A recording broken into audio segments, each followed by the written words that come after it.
Om Sahana Vavatu Sahanau Bhunaktu Sahaviryankaravavahai Tejasvinavadhitamastu ma vidvisha Vahai. Om Shanti Shanti Shanti. I welcome you all to this short session on Guru Purnima in 2021. So let us begin by chanting. This is the traditional way of celebrating Guru Purnima, is the chanting of the Gurustotram.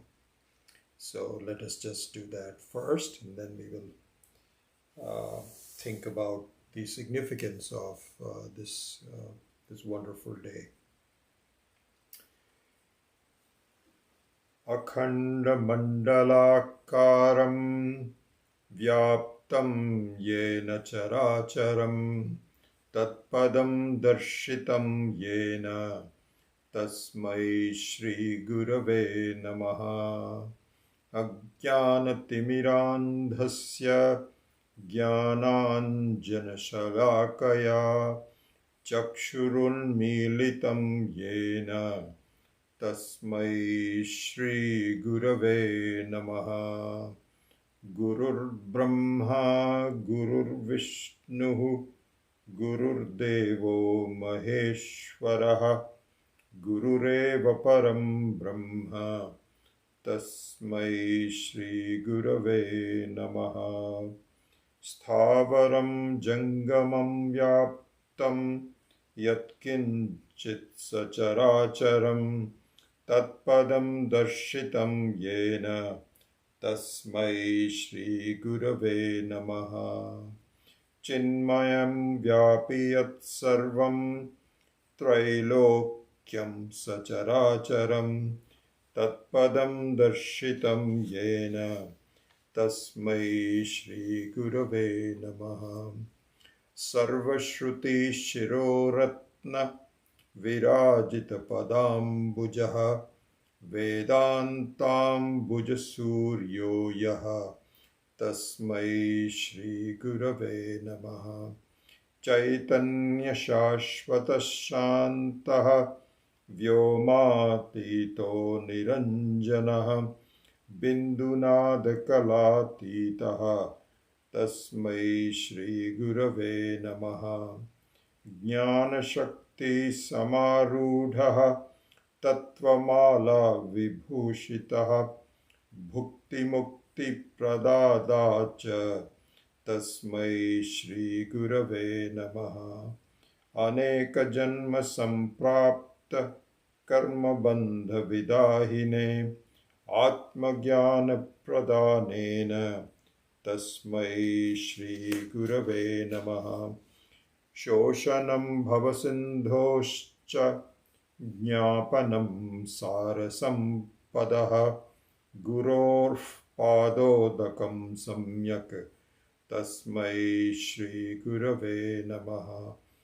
Guroradhikam Tattvam Na Guroradhikam Tapaha Tattvajnanat Param Nasti Tasmai Shri Gurave Namaha.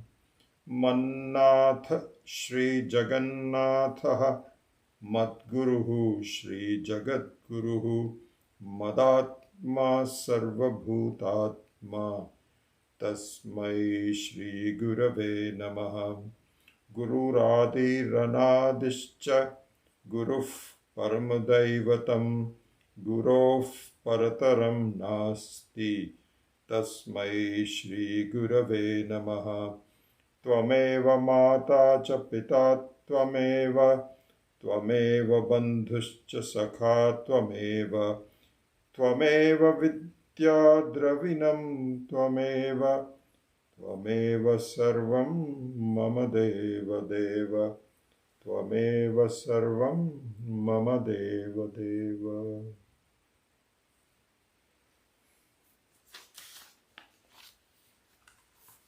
So as I had mentioned in this brief email that I had sent out for the occasion.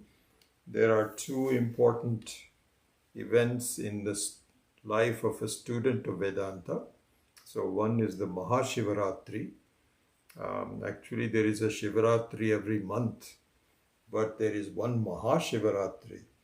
And the significance of that is very interesting, and we will have to go about some other day, maybe in the next Shivaratri day.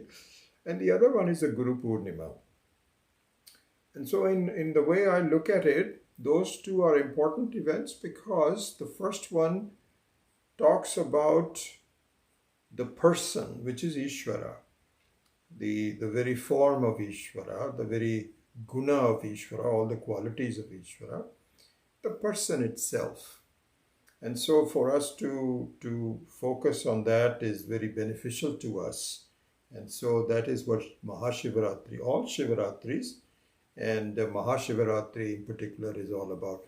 Then the Guru Purnima is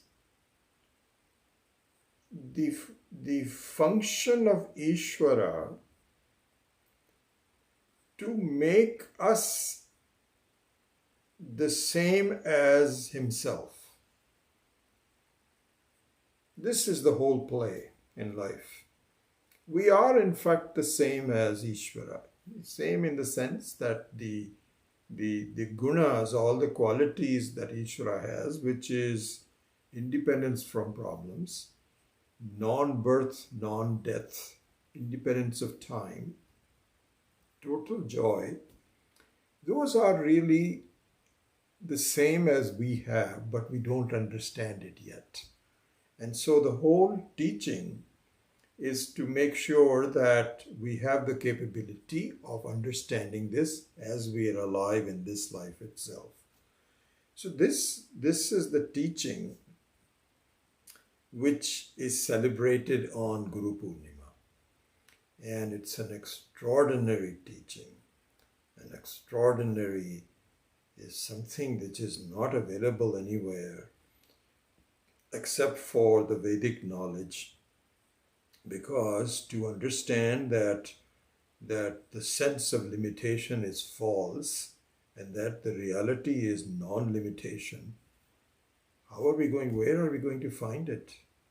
You look around, it is not something that we are extraordinarily proud about. There's nothing to be proud about it, but the fact of the matter is, it's just not available anywhere. And so for us to be able to be introduced to this extraordinary teaching, which makes me as good as the very fundamental part of Ishvara, which is Brahman, which is not the fundamental part, but just the very essence of Ishvara, is an extraordinary teaching. And we need to really understand how extraordinary that is. Because our minds, despite being introduced to it, still either rebels against it, or if it doesn't rebel against it, it becomes somewhat lazy and does not quite get the understanding of it. Very much like you are given a huge amount of money, but you don't use it. This is what the teaching is all about. And so this day epitomizes our dedication to taking stock of our own value. We'll talk about that in a minute. But before that, I would like to give my thanks to what I consider to be the three gurus in my life. There are many other helpers that have really sharpened whatever understanding that I have, but the three of them that have really been responsible for my understanding, I am very deeply grateful to. And those are Swami Chinmayananji, who introduced me to Vedanta, and then Swami Dayananji, that really where I had a chance to really spend a majority of life in either living with him or to following him. He has really shaped my personality in an amazing way. And then finally, in the last 10, 12 years, my discovery of Swami Maheshanandaji's teaching. And I was never fortunate enough to really meet him, but his life has come alive, his teachings have come alive to me through his writings. And I again thank Swami Dayanandji for getting me to the point where I can appreciate the intricacies of Swami Maheshanandaji's teaching. So they're all connected. Same thing with Swami Chinmayanandaji. And so those are my three gurus. And of course, all the help from Swami Paramarthananda, Swami Viditatmananda, Swami Tattvavidanandaji, all has been very, very helpful to me. And of course, the teachings of the Mahapurushas, Acharyas, Shankaraji, Sri Shankarananda, Sri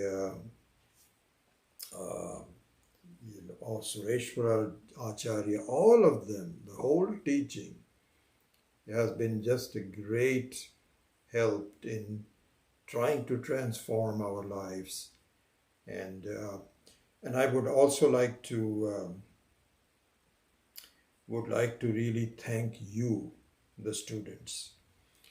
And I really mean that very sincerely, because if I look back upon in the last 25 years that I have been teaching, particularly since 2000 or so about 21 years, as you know, I'm a householder, I'm not a sannyasi, and yet my mind is that of trying to follow sannyasa. And you have enabled me to protect my understanding by a regular teaching methodology. And I say this because as a householder, if I did not have this structure of teaching, then I would be pulled apart by the normal pulls of samsara, meeting people, family, and so on and so forth. And those are still very active in my life. But my entire family understands how important my teaching schedule is, and they respect that. And so my classes, the preparation, my own study, my own meditation, and so on, which is all part of that, is protected. And for that, I really appreciate your support and your dedication to listening to me, to watching me. And so you're very important for me in my life also, and I want to thank you as well. Many of you have written to me separately, expressing your thoughts. I heard from some long-term students that I haven't seen for a long time. And it is so wonderful for me to see that this teaching has made some difference in your lives. And I really appreciate it. I'm very happy about it. So in the short time that we have, I'd like to just go over a few points.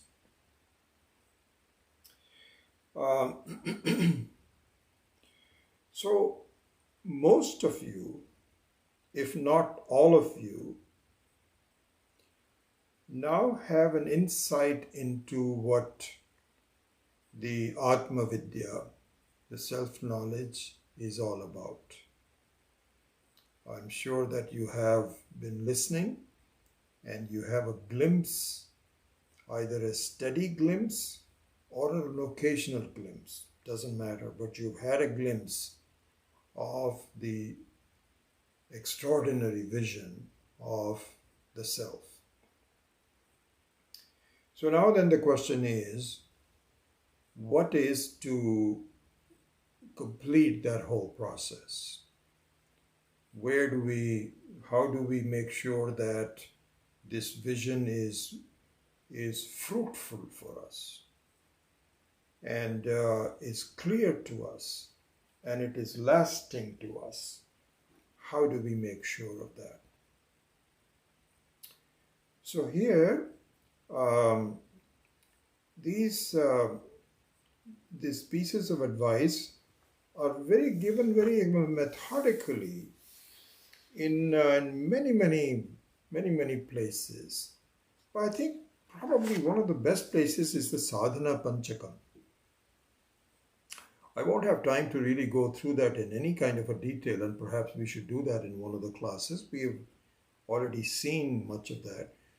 But the Sadhana Panchakam starts with, if we just look at the first verse of that, it says, Vedo nityam adhiyatam tat uditam karma swanushtiyatam tene shasya vidhiyatam apachitihi kamye matistyajyatam papaughah paridhuyatam bhavasukhe doshonusandhiyatam atmecha vyavasiyatam nijagrihat turnam vinirgamyatam.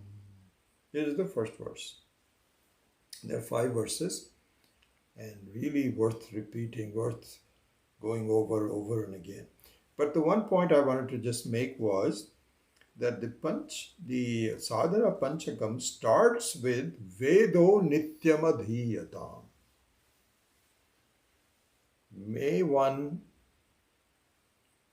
go over the vision of the Veda every day. This is a very important understanding. That's something we have to really know, and we have talked about it. And in the readings of Swami Maheshananji, he has made it very clear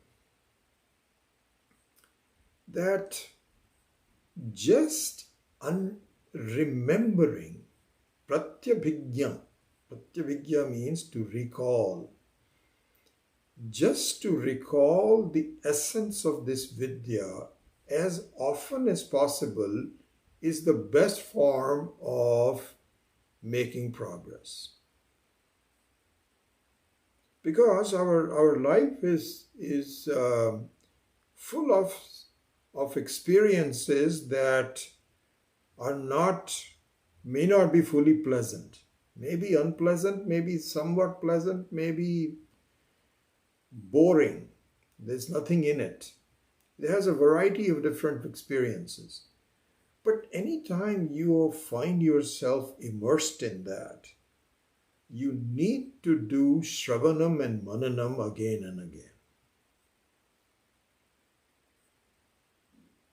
This is the advice. So this is the meaning of Vedo Nityam Adhiyatam. It doesn't mean that you have to really start reading the Vedas or any of the Upanishads or any of the Prakarana Grantha every day and so on and so forth.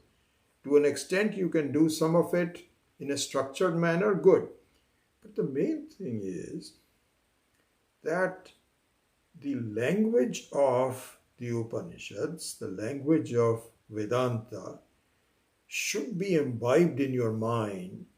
And anytime you find yourself in any kind of a problem in life, then you need to recall that. Because these are weak voices. The strong voice is that of the samsara that you are involved in. But the Vedantic voice is still weak. And you need to make it stronger in your life. And the way to do that is tap into it again and again. Swami Paramarthananda has the same, very similar methodology, and he uses a word which I really like when I first saw that. He says, claim your wealth. Claim it. It's a beautiful word. So the claiming of the wealth means that you already have it, but you don't know how to tap it. Tap it. Tap it with whatever method you can find. Tap it. And so I'll give you one example. of doing this. So now I have seen from many of you, I've been in touch with you personally about your life, your issues, your problems, physical problems, and mostly physical issues. That mental issues are also there, but I see many of you saying that I'm beset with this problem, I'm beset with that problem, and so on and so forth. And we all are. I am too. I have a lot of physical issues that I have. So now there are a couple of ways to address this, of finding that we are beset with some problems in our life. And as we grow older, these problems are going to multiply. A lot of the issues of the body which were not problems have become problems. That's going to happen. So there are two ways of understanding, of addressing this. One is to make sure that to the extent possible, then take some help in addressing the physical problem. If you have a medical issue, then of course you have to do the right thing to approach the doctor and so on. So take steps to do that. That's nothing, it doesn't require any extraordinary wisdom to do that. That's a very sensible thing to do. But in addition to that, there is a worry aspect to that. That is the real issue in our life. It is not just the addressing of the physical issues, but the concern and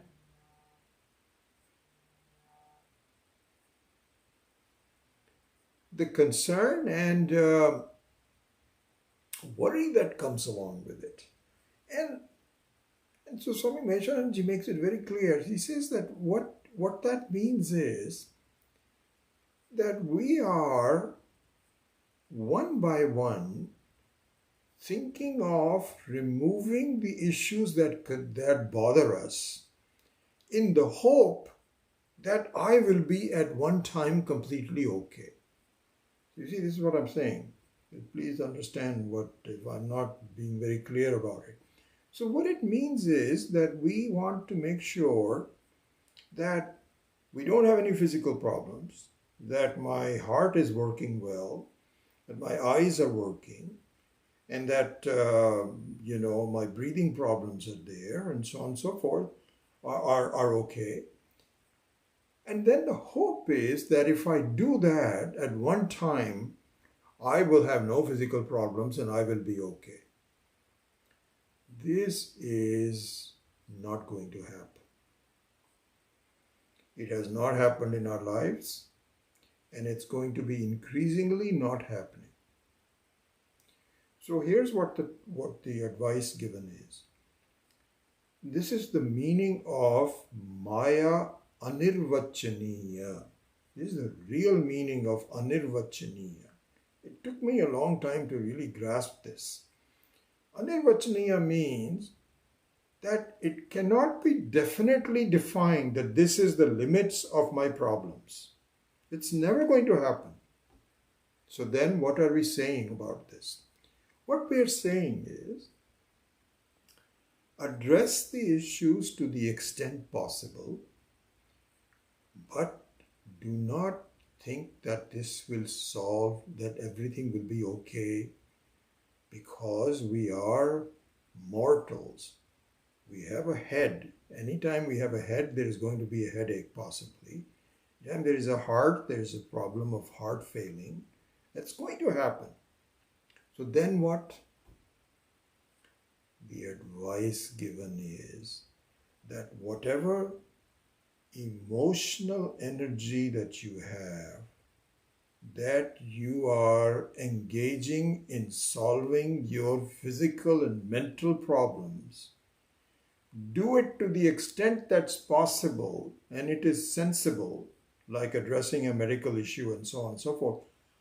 But the bulk of that energy of the attention should go into discovering the wealth that you are, that you have not paid attention to.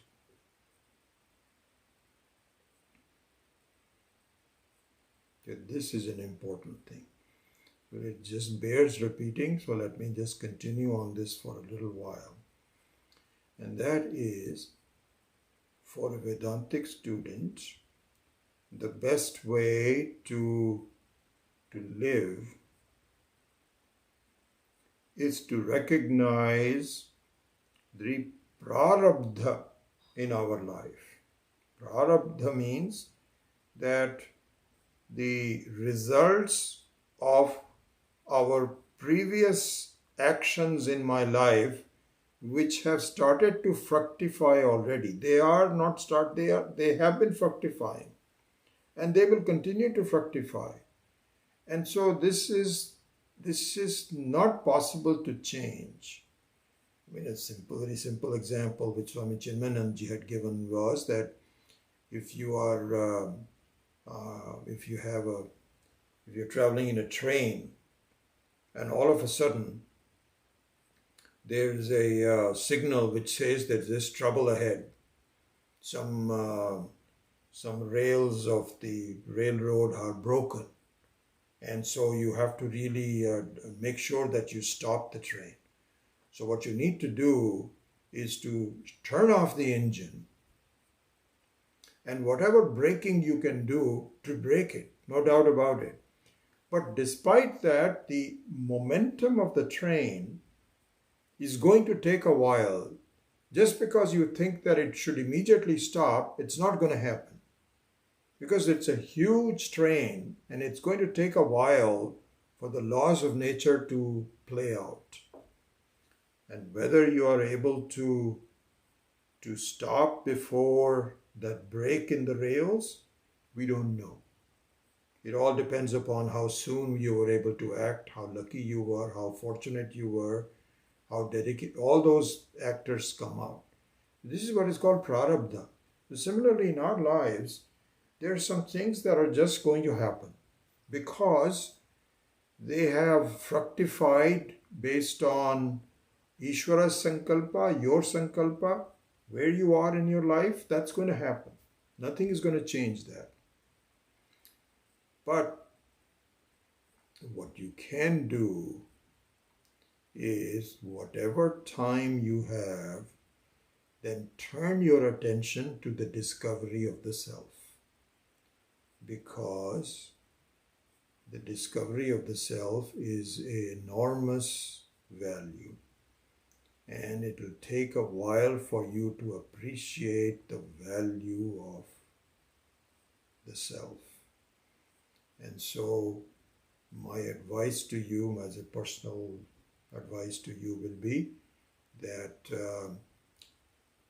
I see many of you being very worried about it. So, of course, you need to be worried to a point, but I think you can substitute the worry for discovery. Don't spend as much time on, and anytime you have an opportunity where it is not really needed, there's no physical problems and so on and so forth, then you don't need to really do that anymore. So this is what is called in the Sadhana Panchakam, Kamye matis tyajyatam, means Kamya karma. Kamya karma means that starting something new, wouldn't it be nice to have this? There's no need to do that. And to the extent that you can turn your attention to not the anatma, but to your own self, to that extent you have started to now repair the damage of the prarabdha and to discover, and whether you make it before the end of this life, we don't know. None of us really know that. I don't know. All you can do is to recognize, yes, this engine has to stop, and yes, it's going to take a while for it to come to a complete stop, But in the meantime, let me turn the attention to the discovery of the self. And I think another way to really do this, it is nothing new, is the Viveka and Vairagya. So Vairagya and Viveka are intricately connected together. So Vairagya means stopping the unnecessary concern and worry about things that you cannot control. Why? Because Maya is anirvachaniya. It's endless. It's not going to stop. And Viveka means that you see that the self is unconnected. It is unconnected. So, a couple of more things in the short time that we have, and then I just wanted to give you some thoughts about that. So one is, so two things. I thought about this. I was thinking about it last night. This is exactly the message, the teaching of the Bhagavad Gita, the advice from Sri Krishna to Arjuna. And at the very outset, as you know, Arjuna was given a choice. Do you want all of Krishna's army in this war? Or do you want Krishna's as a sarathi, as one who advises you and negotiates the path through the war? And even though Arjuna was not clear about the self, about himself and about Ishvara, as you know, that is what the teaching is all about, but he had enough wisdom to say, I want you. I don't want anatma. So the army is indicative of the non-self, the other people. Anything outside of you is anatma. And so the tendency to say, no, I think I will, if I make enough money and if I have my family all together and I have lots of friends, then I don't need myself. Then I'm okay. So that would be the choice of the Kauravas. But Arjuna was very wise and he chose Krishna.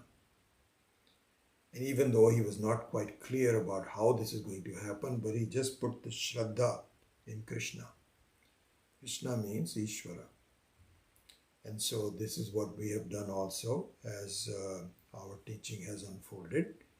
And so now let us use the strength of Ishvara. And the strength of Ishvara will come from Shravanam and Mananam. The same thing is talked about in the Sri Rudram. That really the words of Ishvara are going to be enormously helpful to you. In the beginning we say, what words of Ishvara? I've got physical problems and so on and so forth. How are they going to help me? Then you begin to understand how the Viveka, that I am separated from the world, will really help you. So that is the one thing I wanted to point out, is that in the Bhagavad Gita also, just like Arjuna has made a decision that this is what will be helpful to me, not the samsara, not trying to solve all the problems and not becoming, not having artha, kama and dharma, but moksha is what I really want. And so even though it hasn't been fruitful yet, it is becoming fruitful, but stay the course. So this is one thing I wanted to say. The other thing and the last thing that I would say before we end this session is the nature of Viveka. And so recently one of the students had just asked me, I think we had a session on the Vedantic Insights last Tuesday, where we talked about that everyone is Brahman, You are Brahman, I am Brahman, and so on. And she had written to me and saying, this is not clear to me. How come we are all, somebody is wise, somebody is criminal, otherwise is this and so on. How is that possible? And so this is a good question, and I think we know the answer to that, but just to reiterate it in terms of Viveka, so let's look at that. So here I would say that one of the methods of seeing this, Swami Maheswaranji was very clear in pointing this out, is the following. So as we have pointed, as we have also talked about in many of the classes and so on, that at this point, our assessment of who we are, body, my thoughts, my indriyas, this is what I think I am. If somebody were to ask you, can you please introduce yourself? How are you going to introduce yourself? You're going to introduce yourself, I'm 5'4" and I'm 54 years old, things like that. That's how you're going to introduce. And so somebody will say, how can you say that? Because you'll say, I see this. I see what the height of my body is. I see what my thoughts are. I see this. Exactly. You see this. So, when you see this, it is like seeing your own reflection in a mirror. This is the Viveka that we need to clarify in our mind again and again. Because Vairagya and Viveka and attitudes and so on need to be repeated. Shravanam and Mananam needs to be repeated. And so, this Viveka, that I am seeing my reflection. I am not seeing myself, I am seeing my reflection. In the mirror. And what is the mirror? The mirror is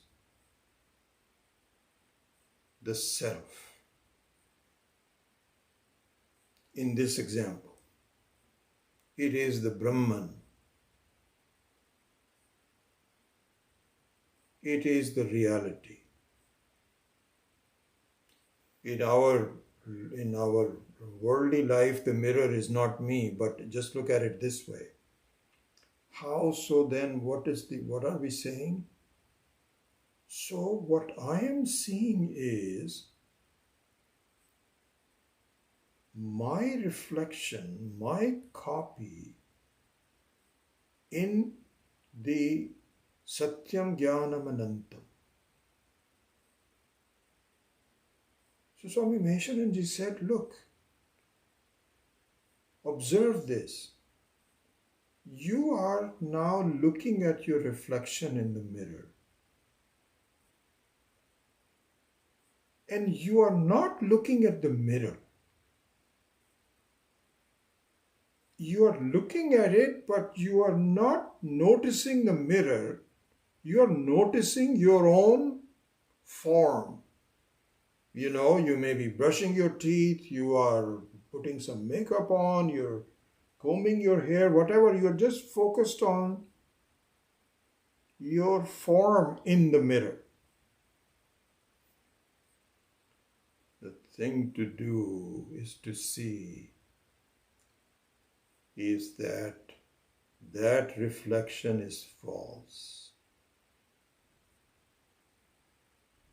What is real is the mirror, unchanging and unconnected. Asangoham, I am asangaha, I am unconnected.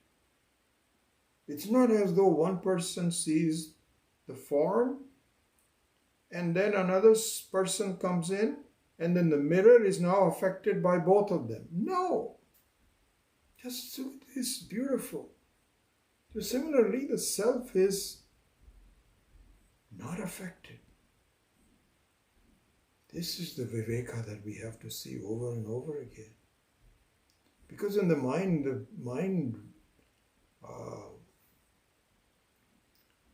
initially doesn't accept it. He says, what are you talking about? What reflection?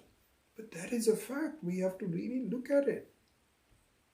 This is the Viveka that we have to do. And so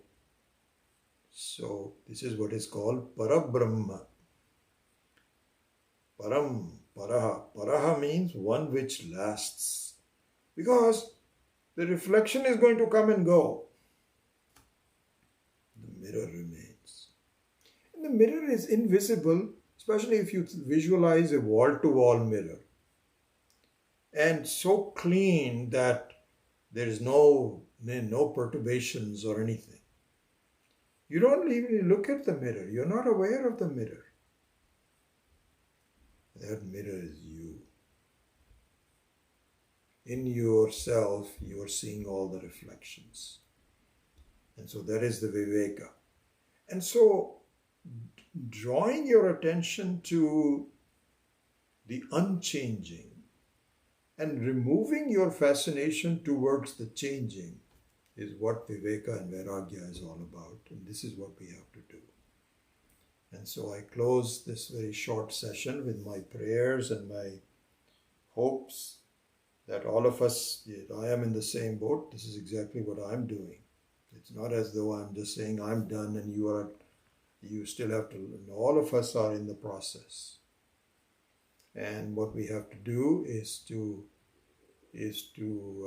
do what we need to do in our life through prarabdha. But anything more than that, we need to turn the attention repeatedly through Shravanam and Mananam. And I think this is the recipe that we should follow. And this is the recipe from all the gurus, the entire parampara, the sampradaya. And we thank all our gurus for doing that. And on your behalf, my namaskara to all the teachers who have consistently brought this into our attention and to our lives. We are very, very fortunate. You and I are extremely fortunate that this is the beginning of the end of samsara. It will take a while, but we should stay the course, and pretty soon you begin to see. Swami Meshananji, I will just say the one thing that Swami Meshananji says, that you need to have a taste of it. You need to close your eyes and say, my goodness, this is me. This is who I am. And at this point, you remove all the reflections on the mirror. It's like looking at the mirror without the reflections, just the purity of the mirror. That taste is enough. After that, the whole world becomes meaningless, really. So my prayers and our hopes for all of us is that we stay that course and we are able to get that taste sooner or later.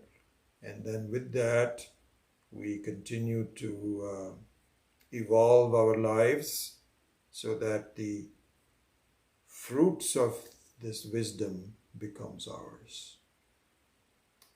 So with that, I close the class. I still have to start another course, class on Gita, so I will not have time to look at your questions and so on. I will do that later on. But my thanks and blessings to you for joining us on this wonderful session. Hari Om. Asato ma satgamaya, tamaso ma jyotirgamaya, mrityo ma amritam gamaya. Om Purnamadah Purnamidam Purnat Purnamudachyate Purnasya Purnamadaya Purnameva Vashishyate. Om Shanti Shanti Shanti. Hari Om Shri Shri Gurubhyo Namaha. Harihi Om.